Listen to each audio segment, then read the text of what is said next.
Jung had this idea that people's shadows reach all the way down to hell, which is actually a very frightening concept. And what he meant by that is that if you take a look at the impulses that drive you that are actually malevolent, if you can admit to such impulses, that if you basically follow those all the way down to their origin, you find some very nasty things. And what you find down there basically is what allies you with people who've done terrible things. And that's not a very pleasant experience, I would say, although one thing that's worth thinking about is that it is something that can protect you against being very, very badly hurt. Because one of the things that characterizes people who develop post-traumatic stress disorder is that they're often naive, and then they encounter something that's really not within their framework of thinking, and it's usually something bad.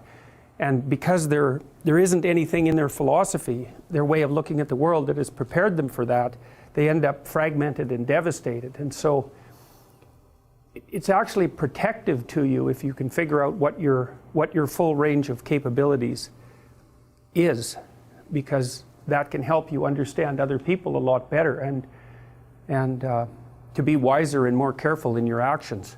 It's also useful, I think, if you want to convince yourself to act properly, because if you regard yourself as harmless, which is a big mistake, then nothing you can do is really that bad, right? Because you're harmless after all. But if you understand that you're seriously not harmless, then that can make you a lot more careful with yourself. And I would say that's especially true maybe when you have kids and you start dealing with your kids.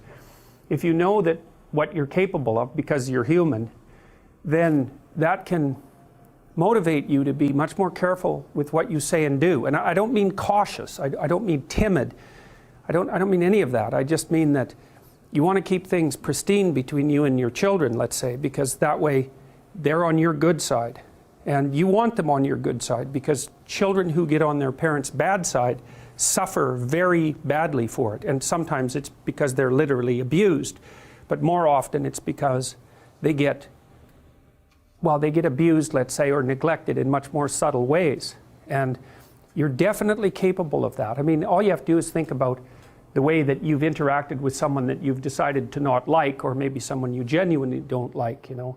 And that can range from just not paying any attention to them, especially if they're doing something good, to really pursuing them and making their life miserable. And you can certainly do that with your family members, and you can do that with your intimate partners, and you can do that with your friends, and you can do it with yourself. And so it's really worth knowing that. So, well, the fox thinks he's a royal rule breaker, but he's really just a two-bit thug, and this is where he learns that. So, sorry, I have a new phone, and I'm kind of stupid with it still. So, well, hypothetically that'll work, but it probably won't. Anyways, the coachman's got these guys in his grasp now, regardless, and partly because they're already down this road and they can't back off, and partly because he also offers them more money than they've seen before. And so, as bad as they are, they're going to get worse. Many of you, I presume, have seen Breaking Bad. And that's a really good example of the incorporation, at least in part, or maybe the possession by the shadow from the Jungian perspective, right? Because you have this ordinary high school teacher who really thinks that he's an axe, and his family as well. You know, like your typical persona, roughly speaking. He's just a normal guy. But part of the reason that he's a normal guy is because he actually hasn't been put in abnormal circumstances, and then all of a sudden he is. And he has a genuine moral conundrum, right? He's going to die of lung cancer, and he has a son who's got a lot of health problems, and he's terrified that he's going to leave his wife and his child behind with nothing.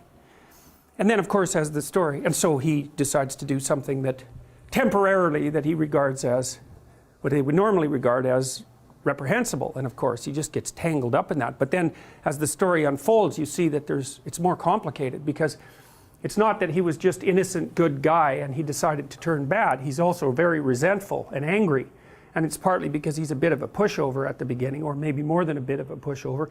And also that he didn't really fulfill his own potential, and that, you know, he had friends who walk down the entrepreneurial path, and maybe they weren't quite fair to him, but whatever, he ends up not very successful as a high school teacher, and so he's really angry about that. And so there's more motivation for him opening up the door to the terrible elements of his personality than just the fact that he's got good motivations to do so, and that unfolds, and so you see the warps and twists in his resentful character increasingly manifest themselves as he walks down this road to really total brutality. And it's quite good. There's a book called Ordinary Men that's a lot like that. I don't think I've mentioned that to you before, but Ordinary Men is a book about, it's the best book of its type. Maybe it's the only book of its type. It's possible, but it's plotted much like Breaking Bad in some sense. It's a story about these German policemen in early stages of World War II. And they were guys who were old enough to be raised in Germany really before the Hitlerian propaganda came out in full force. If you were a teenager, say in the 1930s, you were going to be pulled right into the propaganda machine, and maybe you were part of the Hitler Youth, and like you were raised in that, But if you were older, then you were raised before that, and you're not as amenable to propaganda once you're older than I would say about 22 or something like that. It's pretty young, actually. If you're going to make a soldier, you have to get a soldier young, because once people are in their early 20s, say, they already have their personality developed.